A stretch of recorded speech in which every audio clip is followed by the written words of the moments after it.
Yes, it's so beautiful.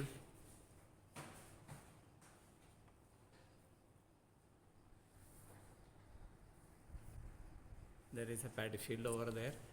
You can see it. Hello, welcome back to my channel. Today I am going to introduce a new topic for class 10 students. And the topic goes like this. The sermon at Benares. Okay, this is a wonderful chapter for class 10 students, and it has a very good teaching, and there are so many things to learn, especially from this chapter for the rest of class 10 students' life. So let me introduce this topic in a very simple way. You know, all of us are facing daily in our life some problems, some difficulties, and we suffer a lot. We suffer a lot. We undergo a lot of pain and agony in our day-to-day life.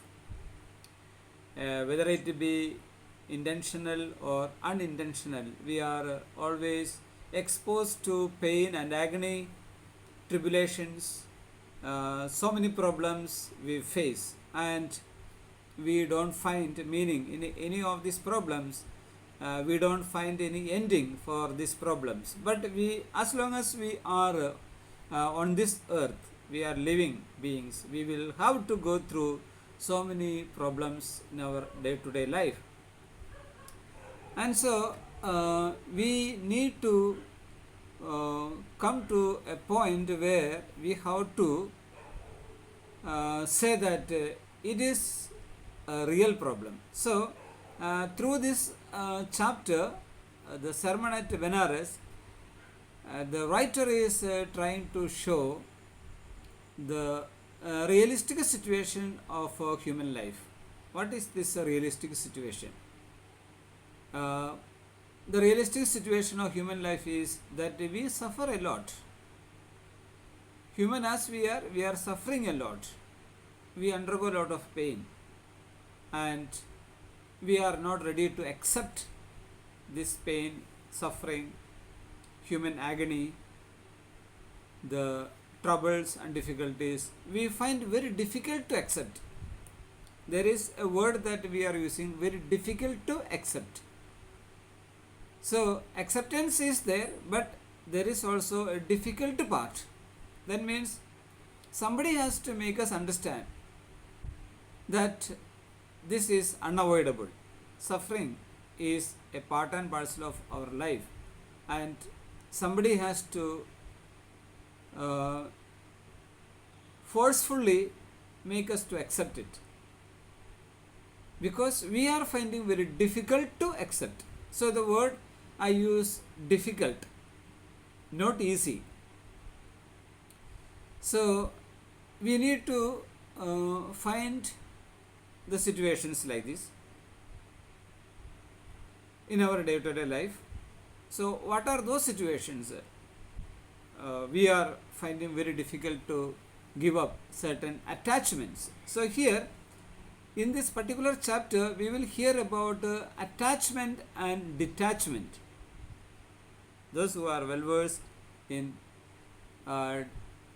daily life as well as in theology, philosophy and all, they will come to know what is the meaning of attachment, what is the meaning of detachment. So this particular chapter is holding a very important view, that is we need to be detached from so many things, but it is a natural thing to be attached to so many things. What are those natural things? For example, our family, to our own petty ideas. We are attached to our personal life. We are attached to wealth. We are attached to our big house. We are attached to our big car. We are attached to people. We are attached to our fame and name. We are attached to food. We are attached to so many other comforts. These are a natural attachment. So there is nothing wrong in this kind of a natural attachment, my dear students, but that is only natural. So through this particular chapter, Gautama Buddha is trying to teach uh, people or anyone who comes to him to be above natural feeling. So when one goes above natural feeling, one becomes detached. That is the point here. So naturally we are attached to so many things. Students are attached to friends, they don't want to give up their friendship. Students, they are attached to certain comics. Students, they are attached to mobiles. Students, they are attached to so many other petty things, but they are all natural things. That is another interesting thing. So in this particular chapter you will come to know that one can be above natural feeling insofar as one is able to give up these natural things. That is what Gautama Buddha is teaching through this particular chapter. So in order to concretize this particular example of detachment, Gautama Buddha has brought, or the writer has illustrated a particular example. That example is all about a woman who lost her son, and the woman is named as Kisa Gotami, who lost her beloved son, and she started crying like anything. So this is a particular example. This is not a fictional example. This is a natural feeling for every mother or every human being to undergo such great suffering, great pain, because when the beloved one is lost, or when we have lost someone who is so precious to us, especially in these days we had been facing a great sorrow and pain under certain situations, and we felt so much about the people who loved the people leaving us and going, and so we used to feel a lot of grief, and we have a lot of pain undergoing. So it is a natural thing. So here the writer has introduced Kisa Gotami, who lost her beloved son, and she was frantically running up and down to get a solution to bring back her son to life. See that her natural feeling, natural emotions, natural setup, whereby she is wanting her son to be resurrected. That is the point here. So she was frantically running around here and there, but she couldn't find a solution, and people in her village observed that she is going mad, she is acting mad, and she is not normal. She was totally abnormal, and she was out of her mind, because people in the village knew that her son was already dead and gone, and he wouldn't come back. But she was not able to accept the truth. That is the thing here. So naturally we are always finding difficult to accept the truth of our lost ones or of our detachment. That is a reality. So everyone in today's world has to take it very positively. The detachment part is something different from attachment. So there is nothing wrong to be attached. That is one truth. At the same time, if one wants to be above natural feeling, one has to give up. That is the point here. So Gautama Buddha is teaching this particular lesson for everyone. So through the example, life example of Kisa Gotami, who lost her son, Gautama Buddha is teaching a very important lesson for us. So Gautama Buddha had already told her that to make her understand, he advised her to go to every family in her village and get or procure. The word is used here is procure. That means to she has to manage to get. That is the thing here.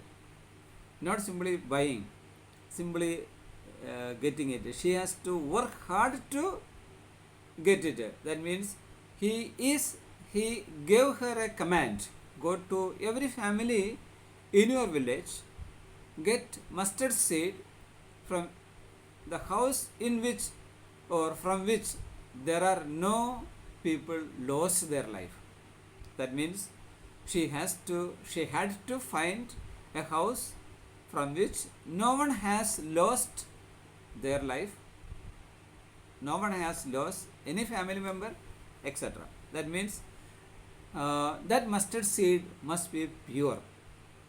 Meaning to say, Buddha wanted to teach her a lesson, so allowed her to go around the village, find a house from which she would be able to get mustard seed, and from whose family no one has lost any life. So she started searching. She went around her entire village, but she couldn't find a house from which no one has lost their life. So finally she was too tired, and she understood every family has lost someone in my village, in her village. So she came back empty handed. She couldn't procure pure mustard seed from any family. So through this particular example, Gautama Buddha taught her that death is inevitable. Nobody can escape death. Nobody can hide from death. Death is real. It is the truth. So finally she accepted the detachment of her son, and that is the truth. And that is how Gautama Buddha taught through this particular lesson.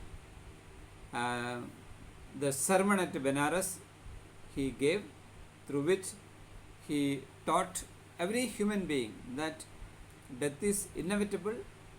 We have to learn to accept it, and that is called a detachment from this particular world of pleasures and attachment. So while one is alive, this detachment also can take place through various ways, and one of the best ways Buddha has taught the human race is that we can, through constant meditation and contemplation, like him, we can attain nirvana, means to say kind of a relief from this particular pain and agony, and resurrect from all these attachments. Then we can have a happiness in our life. So that is what, my dear students, Gautama Buddha is teaching through the sermon at Benares. That is a teaching at Benares. So how do we put this one into our practical life? Into our practical life, it can be put in different ways. In our day-to-day life, in our society, in our societal life, in our community life, we can practice this, provided we have a certain level of detachment. We need to have courage. We need to have courage, confidence, and we need to have a lot of patience and the strength to give up certain things in our day-to-day life. So while being in our life, while being in this world itself, there are so many people who have given up certain things, and they have taught us how we can detach and accept peace and happiness in our day-to-day life. So we can practice in students' life also uh, we can bring this one into materialization. In students' life also, we need to learn to give up certain petty ideas, attitudes, uh, mentality of attitude, different levels of attitude. Students they speak about different levels of attitude. If we can give up this kind of ill feelings and selfish motives and ideas, even students can practice this little good lesson in their day-to-day life and become mature and responsible and attain happiness and uh, one's own fulfillment, achievement, and one's own happiness in day-to-day life. So this is what I have to tell you through this particular chapter, Sermon at Benares. Please try to read the lesson and try to understand better. Thank you. God bless you.